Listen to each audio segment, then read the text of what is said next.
امریکہ کے مسلسل 7ویں رات ایران پر فضائی حملے، یزد شہر دھماکوں سے گونج اٹھا۔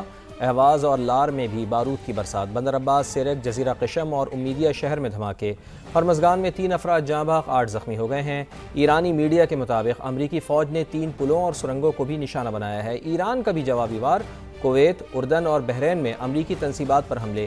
بحر ہند میں جہاز پر کروز میزائل حملہ، بجلی اور پانی کو قابل استعمال بنانے والے اسٹیشن بھی ہدف بن گئے ہیں۔ بحرین میں امریکی ڈرون کشتیوں کا گودام اور AI مرکز تباہ کرنے کا دعویٰ، بش شہر میں MQ-9 ڈرون مار گرایا۔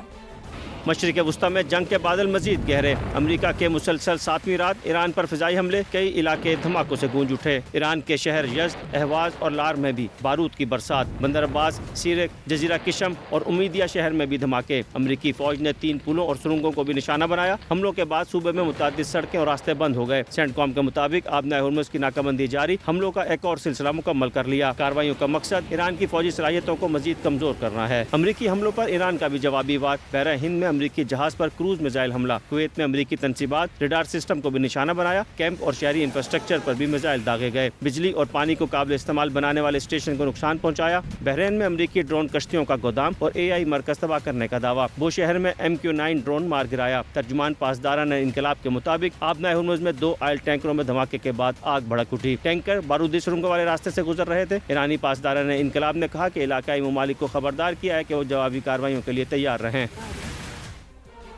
مذاکرات اور جنگ ساتھ ساتھ چلنے کی پالیسی ختم، حملے مزید 2 سے 3 روز تک جاری رہے تو ایران بھی طبلِ جنگ بجا دے گا، سپریم لیڈر کے مشیر محسن رضائی نے واضح کر دیا۔ وزارت خارجہ کے ترجمان اسماعیل بقائی نے امریکی حملوں کو جنگی جرم قرار دے دیا، کہا ایرانی عوام پہلے سے کہیں زیادہ پرعزم اور متحد ہیں، سفاک دشمنوں کو سخت جواب دینے کے لیے پوری طرح تیار ہیں۔ وزیر خارجہ عباس عراقچی بولے، شہداء کا خون رائے گا نہیں جائے گا، آخری سانس تک وطن کا دفاع کریں گے۔ ایرانی میڈیا نے ہرمزگان میں شہید 8 افراد کی تصاویر جاری کر دیں، شہداء میں 4 مرد اور 4 خواتین شامل ہیں۔ بات کرتے ہیں ہر گزرتے دن کے ساتھ قانونی اور غیر قانونی ذرائع سے یورپ جانے کے خواہش مند افراد کی تعداد میں اضافہ ہونے لگا۔ 3 سال کے دوران ڈنکی لگاتے ہوئے 335 افراد جان سے ہاتھ دھو بیٹھے، 3000 ایجنٹس کو گرفتار کیا گیا۔ پرانے روٹس پر سختی کے بعد ایجنٹس نے ملیشیا اور لیبیا کے راستے یونان کا راستہ اختیار کیا ہے۔ قمر المنور کی رپورٹ دیکھتے ہیں۔ یورپ جانے والے نوجوانوں کی تعداد میں دن بدن اضافہ ہوتا جا رہا ہے، وہ قانونی ہو یا غیر قانونی طریقے سے یورپ پہنچنے کی کوشش کرتے ہیں۔ اس کے لیے وہ مختلف ایجنٹ سے رابطہ کرتے ہیں اور FIA کی جانب سے یہ بتایا گیا ہے کہ اب تک 335 نوجوان ایسے ہیں جو یورپ جانے کے چکر میں ڈنکی لگاتے ہوئے اپنی جان سے ہاتھ دھو بیٹھے ہیں۔ اس کے علاوہ پاکستان کے اندر ابھی تک 3000 ایجنٹس کو گرفتار کیا گیا ہے جو مختلف لوگوں کو یہاں پر ڈنکی لگوانے کے لیے لے جاتے تھے۔ جو روٹ استعمال کیا جاتا تھا اس سے پہلے وہ ایران کا راستہ تھا۔ FIA نے پرانے روٹ اس پر اگر سختی کی ہے تو ان ایجنٹس اور ڈنکی لگانے والوں نے مختلف نئے 3 روٹس جو ہیں وہ بنا لیے ہیں۔ ویلڈ ویزا پر ایجنٹوں کو یہاں سے ملیشیا بھیجتے تھے اور اس کے بعد دشوار گزار راستے اور سمندری راستوں سے ان کو لیبیا پہنچایا جاتا تھا، جس کے بعد یہ یورپ یونان جانے کی کوشش کرتے تھے اور اس میں بیشتر لوگ جو ہے وہ اپنی جان سے ہاتھ دھو بیٹھتے تھے۔ حال ہی میں لیبیا حکام کی جانب سے 175 پاکستانیوں کو ڈیپورٹ کیا گیا۔ یہ ڈیپورٹ کیے گئے پاکستانی لیبیا میں اس وجہ سے موجود تھے کہ ایجنٹس نے ان سے کہا تھا کہ وہ ان کو ڈنکی لگوائیں گے۔ جب ان سے تحقیقات کی گئی تو یہی 3 روٹس جو تھے یہ نئے روٹس بتائے گئے۔ پاکستان میں موجود جو ایجنٹس ہیں ان کے رابطے بین الاقوامی ایجنٹس کے ساتھ ہیں اور یہ وہی ہینڈلرز ہیں جو ڈنکی لگوانے میں ان پاکستانیوں کو جو ہے وہ مدد کرتے تھے۔ پاکستان کے اندر وہ ہاٹ سپاٹ ایریاز جو ہیں ان کی نشاندہی کی گئی ہے جہاں کے نوجوان سب سے زیادہ ڈنکی لگانے کی کوشش کرتے ہیں۔ سرگودا، منڈی بہاؤدین گجرات، گجرانوالہ اور فیصل آباد زون یہ سب سے ولنریبل زون ہے جہاں پر جو لوگ ہیں وہ ڈنکی لگانے کے لیے ایجنٹس کو پیسے فراہم کرتے تھے۔ اسی وجہ سے FIA نے باقاعدہ ایک زون جو ہے وہ ان ہاٹ سپاٹ ایریاز پہ بنا دیا ہے اور FIA کی جانب سے کہا گیا ہے کہ ان کارروائیوں کے بعد جو ہے 64% کمی آئی ہے۔ حال ہی میں وفاقی وزیر داخلہ محسن نقوی نے مختلف ممالک کا دورہ کیا اور وہاں کے جو وزرائے داخلہ ہیں ان سے اس حوالے سے بات چیت کی کہ انسانی سمگلنگ میں ملوث جو ریکٹس ہیں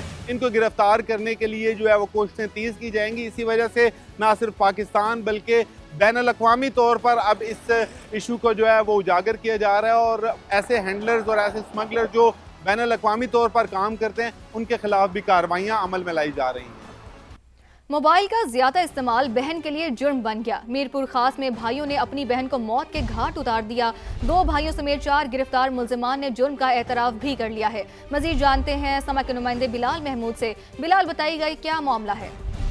جی بالکل، یہ سیٹلائٹ ٹاؤن تھانے کی حدود میں 18 سالہ انوشا ارائی کی ہلاکت کا معاملہ ہے، جس کی جو ہے وہ 2 روز قبل گھر سے لاش ملی تھی، جس پر جو ہے پولیس کی جانب سے انکوائری کی گئی اور انکوائری کے اندر جو ہے وہ مختلف لوگوں کو گرفتار کیا گیا تھا، جن کے اندر مقتولہ کے 2 بھائی اور 2 ماموں بھی شامل تھے، جن کو جو ہے پولیس نے گرفتار کیا اور ان کی جانب سے بچی کو جو ہے وہ قتل کرنے کا انکشاف پولیس کو دیے گئے بیان میں کیا گیا ہے۔ اس موقع پر پولیس کی جانب سے مقدمہ درج کیا گیا اور مقدمے کے اندر بچی کو جو ہے جہاں قتل کرنے کا انکشاف کیا گیا وہیں پر جو ہے بچی کے جسم پر تشدد کا بھی جو ہے وہ انکشاف کیا گیا۔ اس کے ساتھ ساتھ پولیس سے جب ہماری بات ہوئی، ان کے مطابق جو ملزمان ہیں ان کی جانب سے بہن کو زیادہ موبائل استعمال کرنے پر جو ہے وہ قتل کیا گیا ہے اور بچی کو جو ہے انہوں نے کئی بار کہا ہے کہ ہم نے کئی بار بچی کو منع کیا کہ موبائل کا کم استعمال کرے، نہ ماننے پر پیش میں آ کر اسے موت کے گھاٹ اتار دیا۔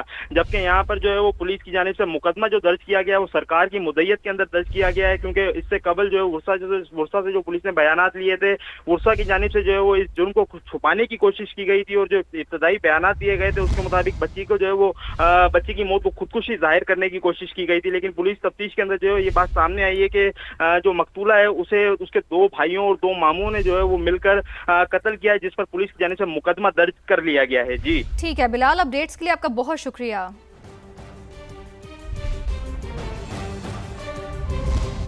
آزاد کشمیر انتخابات کا دنگل 27 جولائی کو سجنے کے لیے تیار ہے۔ پیپلز پارٹی، نون لیگ اور استحکام پاکستان پارٹی میں سخت مقابلہ۔ سما پہنچ گیا آزاد کشمیر کے دارالحکومت مظفر آباد۔ اقتدار کس کے حصے میں آئے گا؟ عوام کس پر اعتماد کریں گے؟ جلوسوں سے کارنر میٹنگز تک، انتخابی حکمت عملی سے زمینی حقائق تک، ہر انتخابی حلقے سے خصوصی کوریج دکھائے گا سما، دیکھے گا پورا پاکستان۔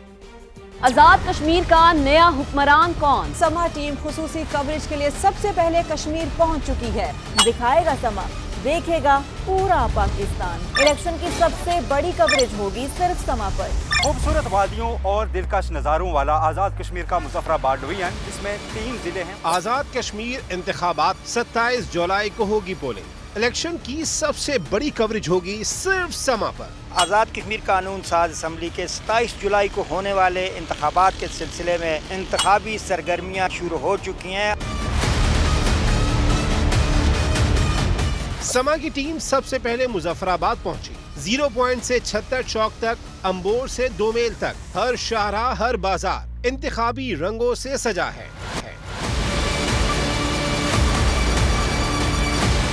جلسے، کارنر میٹنگز، انتخابی وعدے، سیاسی جوڑ توڑ، کون بنائے گا حکومت،